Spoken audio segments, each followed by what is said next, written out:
নাহমাদুহু ওয়া নুসাল্লি আলা রাসূলিহিল কারীম আম্মা বাদ। আজকের আলোচ্য বিষয় হচ্ছে মোজার উপরে মোসা উযু করার সময়। যেহেতু এখন শীতকাল, এখন এই মাসালাটা খুব প্রাসঙ্গিক।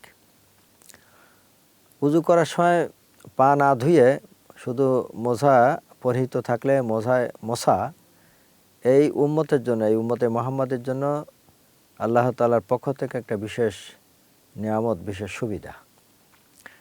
এবং এই বিষয়টা একটা ব্যতিক্রমী। কোরআন মজিদে তো পা ধোয়ার কথা বলা হয়েছে এবং রাসূলুল্লাহ সাল্লাল্লাহু আলাইহি ওয়াসাল্লাম উযু করার সময় পা ধুয়েছেন বলে অসংখ্য সাহাবায়ে কেরাম বর্ণনা করেছেন। কিন্তু একই সাথে এটাও প্রমাণিত যে রাসূলুল্লাহ সাল্লাল্লাহু আলাইহি ওয়াসাল্লাম উযু করার সময় মোজা মুছেছেন। এই বিষয়টা অনেক সাহাবী থেকে প্রমাণিত। হযরতে হাসান বসরি রহমতুল্লাহ আলাইহি এ প্রসঙ্গে বলেন যে তিনি ৪০ জন সাহাবীর কথা বলেন যে ৪০ জন সাহাবী থেকে এই বিষয়টা প্রমাণিত যে রাসূলুল্লাহ সাল্লাল্লাহু আলাইহি ওয়াসাল্লাম উযু করার সময় পা না ধুয়ে মোজা মুছেছেন এবং মুছতে অনুমতি দিয়েছেন, বলেছেন। সেজন্য ইমাম আবু হানিফা রহমতুল্লাহ আলাইহি সম্পর্কে আছে, তিনি বলেন যে মা কুলতু বিল মাসহি আলাল খুফাইন ইল্লা বাদামা জাআনি মিসলা জাওইন নাহার। ইমাম আবু হানিফা রহমতুল্লাহ বলেন যে বিষয়টা, মোজার উপরে মোসা করার বিষয়টা আমার কাছে দিনের আলোর মতো সুস্পষ্ট না হওয়া পর্যন্ত আমি এটা স্বীকার করি নাই। তো মোট কথা হচ্ছে বিষয়টি নিয়ে আর সন্দেহের কোনো অবকাশ নেই, কোনো বিতর্কের কোনো অবকাশ নেই। এবং এই বিষয়টা এমন অবিতর্কিত বিষয় হয়ে গেছে যে আহলুস সুন্নাহ ওয়াল জামাআহ যে দলটিকে রাসূলুল্লাহ সাল্লাল্লাহু আলাইহি ওয়াসাল্লাম বলে গেছেন যে আমার উম্মত ৭৩ দলে বিভক্ত হয়ে যাবে, তার মধ্যে একটি দল তারা নির্ভেজাল, তারা নাজাত পাবে। এই নাজাত প্রাপ্ত, নাজাত এর অধিকারী, নাজাত লাভের যোগ্য যে দলটি, তারা আমাদের ভাষায় সেটা হলো আহলুস সুন্নাহ ওয়াল জামাত, এই নামে পরিচিত। তো আহলুস সুন্নাহ ওয়াল জামাতের যে সমস্ত বৈশিষ্ট্য, যে বিষয়গুলোতে তাদের চিহ্নিত করা যায়, তার মধ্যে ইমাম আবু হানিফা রহমতুল্লাহ আলাইহি তিনি বলেন যে উযু করার সময় মোজার উপরে মোছা যাবে, এইটা স্বীকার করে নেওয়া, এটা হচ্ছে আহলুস সুন্নাহ ওয়াল জামাতের একটা বৈশিষ্ট্য। আহলুস সুন্নাহ ওয়াল জামাত বলে পরিচয় দেওয়ার জন্য বা নিজেকে আহলুস সুন্নাহ ওয়াল জামাতের সদস্য মনে করার জন্য একটি শর্তই তিনি বলেছেন যে মোজার উপরে মোসা করা যে যায়, এই বিষয়টা স্বীকার করে নেওয়া।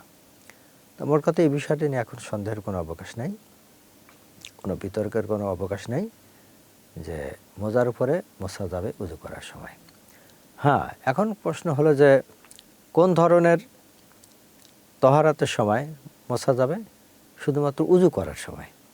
গোসলের সময় যদি কারো গোসলের প্রয়োজন হয়, তাহলে গোসলের সময় কিন্তু পা না ধুয়ে মোজার উপরে মুছলে এই গোসল হবে না। শুধুমাত্র উযু করার সময়, যখন কি উযু ভাঙার কোনো কারণ ঘটে, তখন যদি কেউ উযু করে, তাহলে উযু করার সময় প্রথমে চেহারা ধোয়া হলো, হাত ধোয়া হলো, মাথা মোছা হলো, পা না ধুয়ে শুধু মুছলে কয়েক আঙ্গুল পরিমাণ, ৩ আঙ্গুল পরিমাণ মুছলে হয়ে যাবে। এই হচ্ছে সুবিধা। এবং এই উম্মতের জন্য আল্লাহ তাআলার পক্ষ থেকে যে কয়টা বিশেষ সুবিধা দেওয়া হয়েছে, তার মধ্যে এই একটা, যে হাদাসে আসগার বলা হবে, ছোট নাপাকি, ছোট অপবিত্রতা, এর সময় পবিত্রতা হাসিল করার জন্য উযু করার সময় পা না ধুয়ে বা মোজা পরিহিত থাকলে মোজায় মোছা যাবে। হ্যাঁ, একটি শর্ত আছে, তাহলে এই যে মোজাটা পরতে হবে পবিত্র অবস্থায়, অর্থাৎ উযু থাকা অবস্থায় মোজা পরতে হবে। তাহলে পরে যখন কি উযু ভেঙে যাবে, তখন উযু করার সময় মোছা যাবে। নইলে যখন উজু নাই সেই অবস্থায় যদি কেউ মোজা পরে তাহলে উজু করার সময় মোজার উপরে মশা যাবে না। মোট কথা উজু করা অবস্থায়, উজু থাকা অবস্থায় মোজা পরতে হবে। তাহলে যখন নাকি আবার উজু করতে হবে, উজু যখন প্রয়োজন হবে তখন মোজার উপরে মশা যাবে। এই হচ্ছে আমাদের আহলুস সুন্নাহ ওয়াল জামাতের মত এইটা, যে এই যে সুবিধাটা নেওয়ার জন্য শর্ত এতটুকু যে মোজা যখন পরবে তখন উজু অবস্থায় পড়তে হবে। তো উজু অবস্থায় পড়লে তাহলে মোসা হয়ে যেতে পারে। হজরতে মুগিরা ইবনে শুবা রাদিয়াল্লাহু তাআলা আনহুর হাদিস আছে, রাসূলুল্লাহ সাল্লাল্লাহু আলাইহি ওয়াসাল্লাম উজু করার সময় তিনি যে মোজা খুললেন না, তো হজরতে মুগিরা রাদিয়াল্লাহু তাআলা প্রশ্ন করলেন যে হুজুর আপনি যে খুললেন না? তিনি বললেন যে না, আমি পবিত্র অবস্থায় পড়েছিলাম, সেই জন্য না খোলার কোনো প্রয়োজনে এরকম মসলে হয়ে যাবে। তো এই হচ্ছে মশা সম্পর্কে আমাদের প্রাথমিক এতটুকু ধারণা থাকলেই যথেষ্ট। যেহেতু এখন শীতকালে আমরা শীত থেকে বাঁচবার জন্য মোজা পরি, সেই জন্য উজু করার সময় যদি আমরা পবিত্র অবস্থায় মোজা পরি তাহলে পরে উজু করার সময়, উজু যখন ভেঙে গেল, উজু করার সময় পা না ধুয়ে শুধুমাত্র 3 আঙ্গুল পরিমাণ মুছলে উপরে, পায়ের উপরে 3 আঙ্গুল পরিমাণ মুছলে তাহলে পা না ধুইলেও চলবে, উজু হয়ে যাবে।